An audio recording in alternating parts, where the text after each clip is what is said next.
गुस्सा क्यों आता है? कुछ ऐसी चीजें हैं, कुछ ऐसे लोग हैं, कुछ ऐसे बिलीफ्स हैं हमारे जिसको हमने पकड़ रखा है कि मुझे ये सही लगता है। जैसे ही कोई उससे अलग कुछ बोलता है तो गुस्सा आता है। जिस चीज से आप चिपके पड़े हो वो चीज आपसे कुछ छीनने की बात करता है तो गुस्सा आता है। जब बहुत ज्यादा हमारे अंदर लालच होता है किसी भी चीज को लेकर के, उस चीज के बीच में कोई भी रुकावट आती है तो हमें गुस्सा आता है। यानी जिस कंपनी में आप काम करते हो, अगर वो जो बॉस है आपका, अब इसको रिलेट करना, अगर मैं सही कह रहा हूँ गलत कह रहा हूँ, अगर वो बॉस बहुत ही ज्यादा लालची है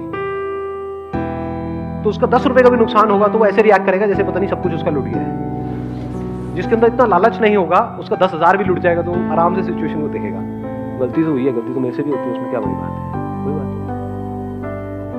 कोई इंसान है जिसके लिए आपने एक्चुअल में बहुत कुछ किया है और वो आपको अच्छे से ट्रीट ना करे तो गुस्सा आता है, बहुत ज्यादा आता है कि हमने उसके लिए इतना किया और वो देखो क्या कर रहा है। गुस्से का जो कॉज है, वो कॉज क्या है अगर हम समझ पा रहे हैं तो अपने अंदर कुछ भी पकड़ लेना स्ट्रांग। जिसने कुछ पकड़ा ही नहीं उसको गुस्सा कैसे आएगा? लगाओ दिमाग। अगर मैंने अपनी जो इमेज है उसको बहुत सीरियसली पकड़ लिया है, अरे I am the Sandeep Maheshwari, ये वो, समझे? तो क्या होगा? जैसे ही आप में से कोई भी कुछ भी उल्टा बोलेगा मेरे बारे में तो क्या होगा? मेरी उस इमेज पे कोई भी हिट करेगा तो क्या होगा? गुस्सा आ जाएगा। लेकिन अगर उस इमेज को देख करके मुझे हंसी आती है तो चाहे आप मजाक उड़ाओ चाहे मैं मजाक उड़ाऊं, इस बंदे का जिसको संदीप महेश्वरी कहते हैं कोई फर्क नहीं। जितना स्ट्रांगली पकड़ोगे मुझे ये पसंद है, जितना strongly, strong likes and strong dislikes, क्या यही जड़ नहीं है गुस्से की? वजह से स्ट्रांग इमोशंस जनरेट होते हैं, स्ट्रांग रिएक्शंस होते हैं। और वो जो स्ट्रांग रिएक्शंस होते हैं वो आउट ऑफ कंट्रोल होते हैं, रिएक्ट कर जाते हैं, बाद में रियलाइज करते हैं कि भैया तो रायता फैल गया। मतलब इतनी सी तो बात थी, उसमें इन सब बातों को बीच में घुसाने की क्या जरूरत थी? इतना बड़ा इशू क्रिएट करने की क्या जरूरत थी? तो ऐसा कैसे हो, आज जो हम बात कर रहे हैं कि अगर सामने वाला बंदा जिसके साथ आप रिलेशनशिप में हो वो रिएक्ट कर भी दे किसी वजह से, तब भी आप हंसी मजाक में उस बात को उड़ा दो, ये हो जाए तो कमाल है।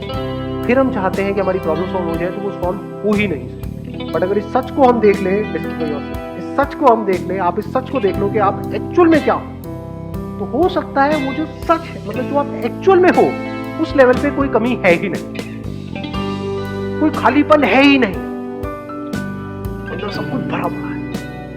चीजों से नहीं, इस दुनिया से नहीं, इस चीजों को निकाल दो, पूरी दुनिया को निकाल दो, दुनिया में लोग सब कुछ हटा दो, तब भी आप भरे पड़े। You are full. Full means absolute, मतलब आप में कुछ भी मिसिंग नहीं है। इसका एक और वर्ड आप यूज कर सकते हो, परफेक्ट। इस दुनिया में कुछ भी परफेक्ट नहीं है सिवाय आपके, जो आप। If you realise the fullness within, तो इस फुलनेस में चीजें और लोग आते रहेंगे और जाते रहेंगे,